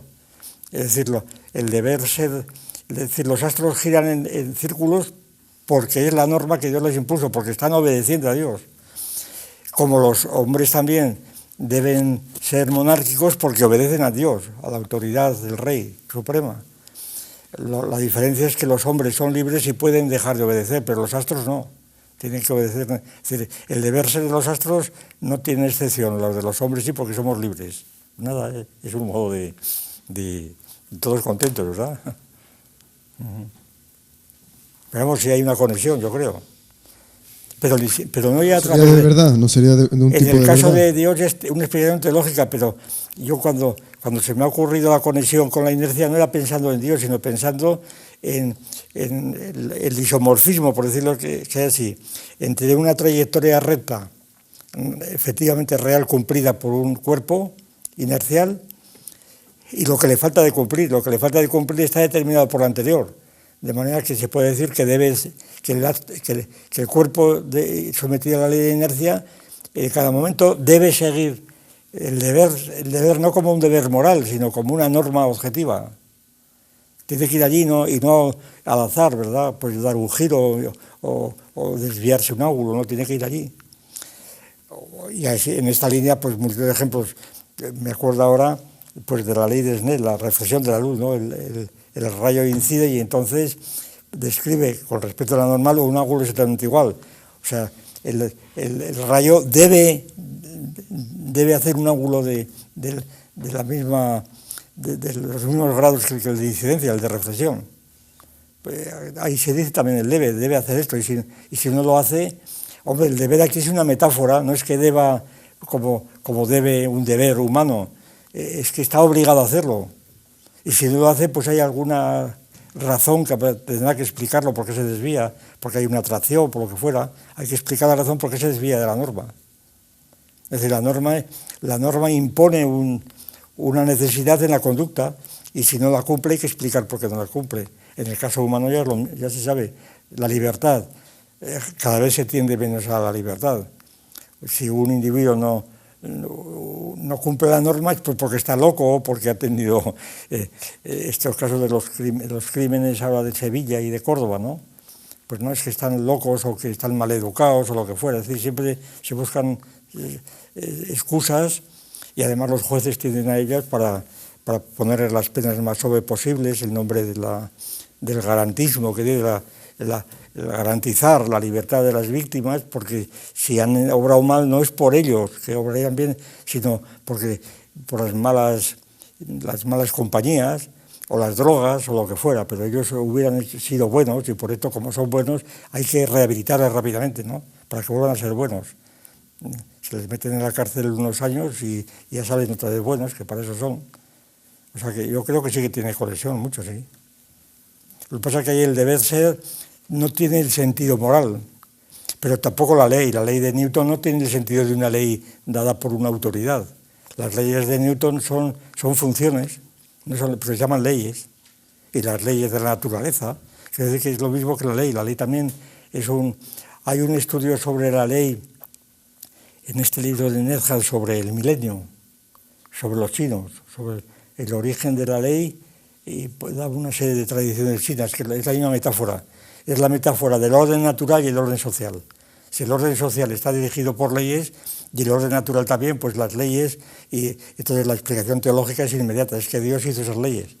Pero aunque no se recurra a Dios, la analogía es muy clara, vamos. Y es muy rica, tampoco es todo trivial, yo creo, no sé. Muy bien, pues nada, lo dejamos aquí. Desde otro momento.